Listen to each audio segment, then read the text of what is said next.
a quiet morning here at the Secondary Central Prisons. The sun is fast rising. It's a signal for the day's activities to begin. It's 63-year-old John Ade's last day behind the giant walls of the prison. John is a farmer. He also owns a convenience shop at Sihi Asafo. He says it was a regular day at his shop when a man visited him with tins of milk and Milo and pleaded to exchange the items for cash of 180 Ghana cedis to pay the medical bills of his child who had been hospitalized. John says unknown to him, the items were stolen. He was arrested for receiving the stolen items, sent to court and fined 1,200 Ghana cedis.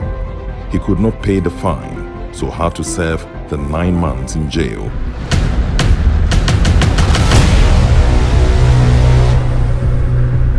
I say na akosi 1.8 na me de 1.8 ni man. Enti me wo ha be 3 days time na sister mo ne volunteers e ba mo so say normal no a ni nu ande ba na oba wi na free store ho enti mu hia mo police station na mo call police station na mo de me tu. Ade a chen sa da no na police for de me call court na ma me boso me nkono. Na me tu ya 12 million se me hia me call boso me nkono. Na mo dem ba prison yard. O che scanner dosu. Me yire yesa wanya bi. Okwobosi e wonya. Nti me nya ntu ya na mo dem ba ya. Milotin no na e 4, e na condensed milk nso 2, e na lactogen nso 3, e na adi milk nkase nso 2.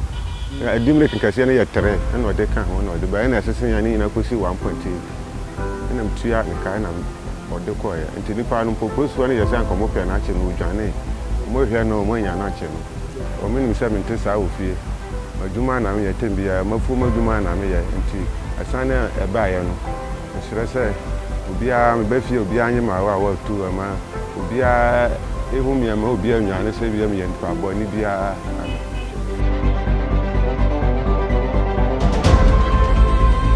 John says life at the Secondary Central Prison was unbearable.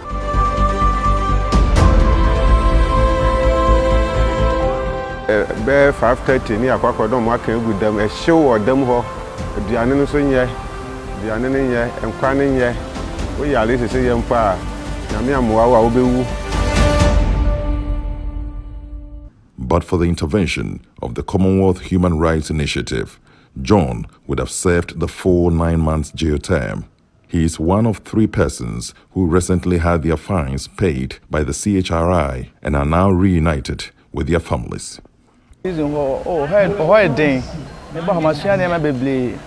Inmate welfare officer at the Secondary Central Prisons, ASP Achu Akiglo, says congestion in the prisons is a real problem. He believes not all offences deserve incarceration. If some of these petty offences get other types of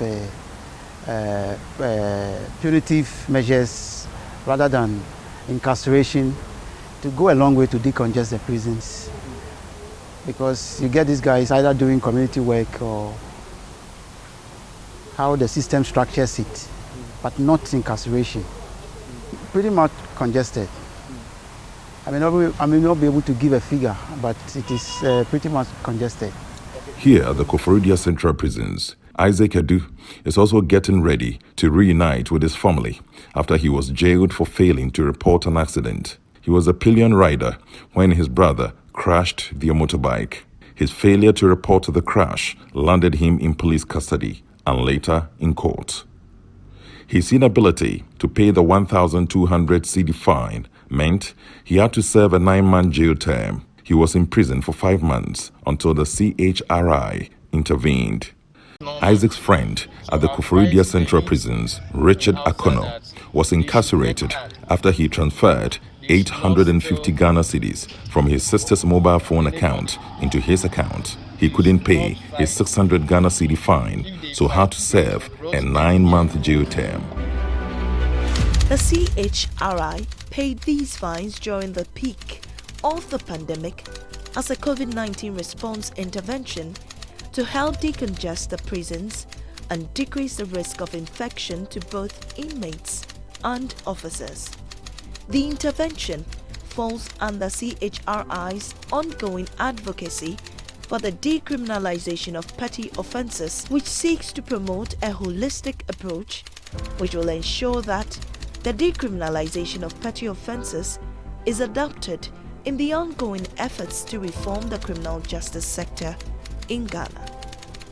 The advocacy takes its inspiration from a request by the African Commission on Human and People's Rights that states, decriminalize certain petty offences that violate the fundamental principles of legality under the African Charter.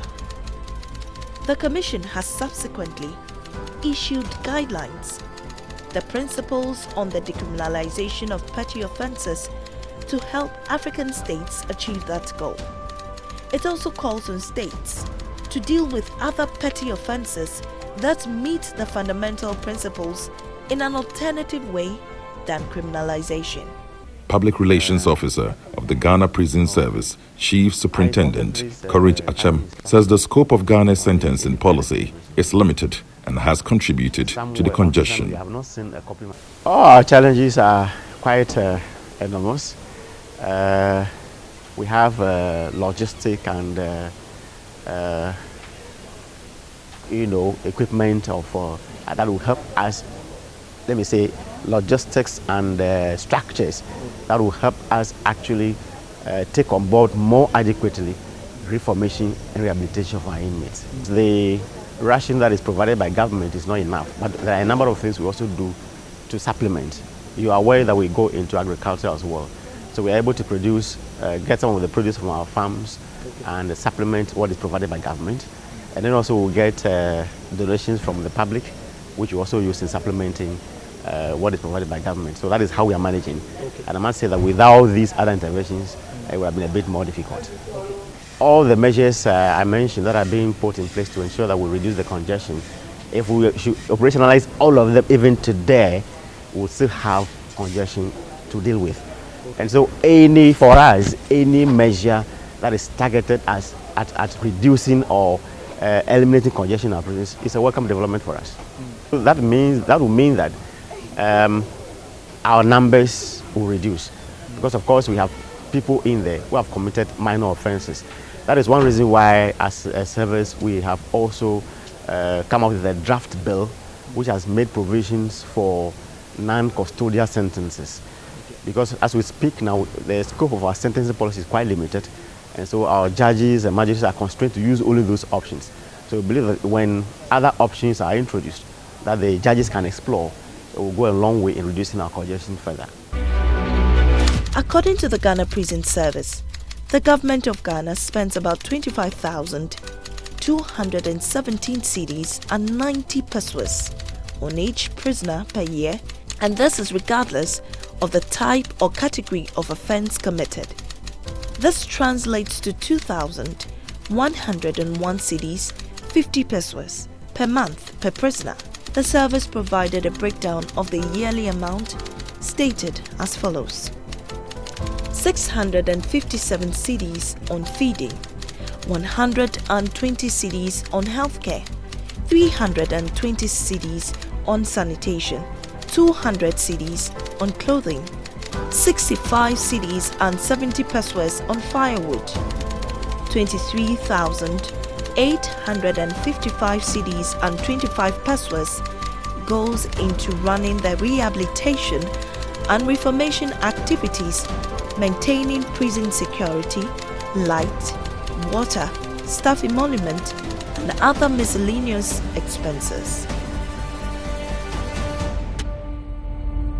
Martin Kwigbu, a human rights lawyer, he wants a shift in punitive criminal justice to one that is reformative and considers the rights of the culprits. Some of the offenses, the people go to steal food. A man goes to steal a bunch of banana, a bunch of plantain, a goat, and all that, to go and prepare food to eat. So you can see that that is out of poverty. You see, so you don't do justice to such a man if you find him or send him to jail. No, that is poverty. So it means that you are criminalizing poverty. Yes, in the same breath, I'm careful. We are not saying that when people are hungry, they can break into other people's homes and just begin to take items, steal or rob. No, that's not the argument. We're saying that when such a case has come before a court, we should reform the laws so that when such a case comes before the court, it will be such that we don't send such people to jail, or we don't find those people to make their situation worse. You see it? So the cure should not be worse than the disease. The man is already hungry. So he steals a bunch of plantain or yam or goat. You bring him to court, then you sentence him to 6 months imprisonment, 1 year imprisonment. You've made it worse. We've done that very beautifully when it comes to narcotics. Under the old law, if somebody was caught personal use, okay, you could have up to 5 years. Then they further put in a provision which says that, but the judge can look at all the circumstances and reduce it. So these are the things we are talking about. So there are a number of other offenses in the Act 29. You talk about prostitution, you talk about being in a brothel, okay, hawking, you know, hawking is an offense, yes, and all that, selling the streets, all those ones. So we take them together once they are in the nature of disproportionately affecting the poor and vulnerable, those down the social ladder in our society. Those are the offenses we need to take and then look at the way. We are not saying we should just let them go, aspect of it. It doesn't mean that when the person commits such a crime, just let him walk. No, that's not it. It means that generally we shouldn't be using criminal sanctions, especially jail and fines, as the punishment. No, like the way now for narcotics, you see the person will get rehab, so you go into rehab, you will not get access to the narcotics anymore for some time so that you detoxify and the rest. Yes, so look at these other offenses. If the person is in a brothel, you take that person out of the brothel is closed down. You see how Soldier Bar was closed down and the rest. We didn't prosecute them, you see? Yes, and all that. Okay, so those are the, so we can punish in a different form. Commissioner of the Commission on Human Rights and Administrative Justice, Joseph Wotal, says to jail people for petty offenses is to criminalize poverty. The Shraj Commissioner wants the Attorney General to prioritize and support efforts to decriminalize petty offenses. If we have petty offenses, nuisances, fighting and vagrancy, rogue laws and all that, loitering and all that, still on our statute book, it is because those were what the colonizers found as useful to keep control over the indigents, who they didn't want to move around, were suspicious of us, move around in their cities, and maybe causing some possible criminal activities. But should we have kept them up to now? I would say it's inexcusable. For, we can say maybe 10 years into post-colonial government, we can say yes, maybe we were overwhelmed and we had time to change. But I think we've been independent since over 60 years now. Yeah. Why should governments, since Nkrumah's time, not see the context within which some of these laws were put in place to hold our people at bay from the colonial government and their offices and their families, and to continue with them.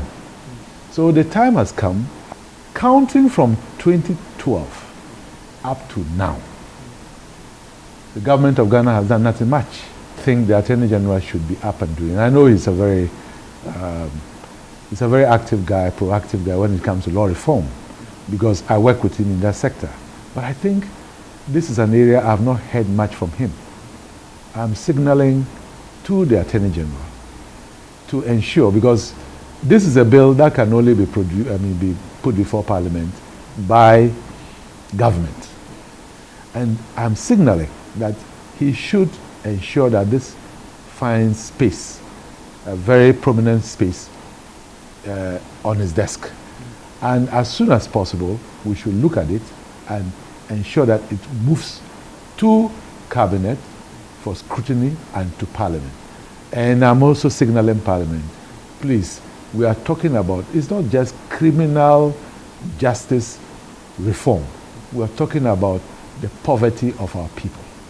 If MPs represent the people, we should enable our people not to be harassed by petty offenses which are in our statute book. Director of the Africa Office of the Commonwealth Human Rights Initiative, Mina Mensah, and her team have been traveling across the country to pay fines for some of these petty offenders to regain their freedom. Mina Mensah says decriminalization and declassification of petty offenses will improve Ghana's criminal justice system. We've been engaging the various stakeholders. You know, we are a civil society organization and we don't have the power to change anything. We don't have the capacity, neither do we have the legal backing to do that. What we do is advocacy. Mind you, this conversation started as far back as 2003, when states were required to decriminalize some of their offenses as a way of decongesting prisons. And a decade after, nothing much was being done. I guess states did not know what to do. Like, you decriminalize and then you do what? So the African Commission decided to author some principles that would guide states to do that. So we at CHR, what we've been doing is doing advocacy. We met Parliament, we've met the AG's department, we've met SHRAJ, we've actually met the judiciary, we've been doing media conversations around it, we've been doing public forums to discuss the issue so that when Ghana decides to decriminalize, at least the society or the citizenry would also come on board and accept it. So in terms of how it's going to improve the criminal justice sector, obviously, less time, less police time spent on chasing people who have committed very minor offenses, less time in our courts. Our court system are choked. And then the big one, the prisons. It will help decongest the prisons. Socially, the socioeconomic implications. For a lot of petty offenses, some of the things they do is life-sustaining activities. For example, motor traffic offenses. People who drive without licenses and then they are arrested and then they are incarcerated because they can't pay the fines. And they come from families. So obviously it affects the families. So for the criminal justice system, it frees up the system. At a national conference in March 2022, organized by the Commonwealth Human Rights Initiative Africa Office, in partnership with the Commission on Human Rights and Administrative Justice, on the theme, Decriminalizing Petty Offences, the state, the offender, the society, various important stakeholders asked government to take urgent steps to decriminalize petty offences. Chairman of Parliament's Constitutional, Legal and Parliamentary Affairs Committee said he deems it a responsibility to expedite action on the elimination of some minor offences from Ghana's statute books. I quite remember there was a time that two ladies went to fetch water from the village, riverside, and they fought on their way.